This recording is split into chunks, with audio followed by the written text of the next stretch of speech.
ముంబై పేలుళ్ల సూత్రధారి India most wanted terrorist Hafiz Saeed కు టైం దగ్గర పడింది. సయీద్ ను పాకిస్తాన్ ప్రభుత్వం హౌస్ అరెస్ట్ చేసింది. లాహోర్లోని చౌబుర్జీ ప్రాంతంలో సయీద్ ని గృహ నిర్బంధం చేశారు పాకిస్తాన్లోని పంజాబ్ ప్రావిన్స్ పోలీసులు. జేయూడీ హెడ్ క్వార్టర్స్ ను పోలీసులు చుట్టుముట్టారు. ఇవాల్టి నుంచి జమాతుద్దువా ఉగ్ర సంస్థను పాకిస్తాన్ ప్రభుత్వం బ్యాన్ చేయనుంది.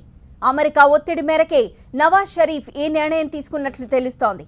ఇప్పటికే ఐక్యరాజ్యసమితి సెక్యూరిటీ కౌన్సిల్లో జమాతుద్దవాపై నిషేధం విధించింది.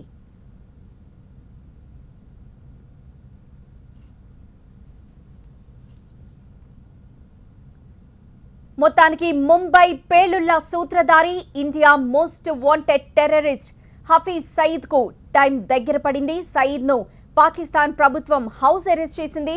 లాహోర్లోని చౌబుర్జీ ప్రాంతంలో సయీద్ ని గృహ నిర్బంధం చేశారు పాకిస్తాన్లోని పంజాబ్ ప్రావిన్స్ పోలీసులు. జేయూడీ హెడ్ క్వార్టర్స్ ను పోలీసులు చుట్టుముట్టారు. ఇవాల్టి నుంచి జమాతుద్దవా ఉగ్ర సంస్థను పాకిస్తాన్ ప్రభుత్వం బ్యాన్ చేయనుంది.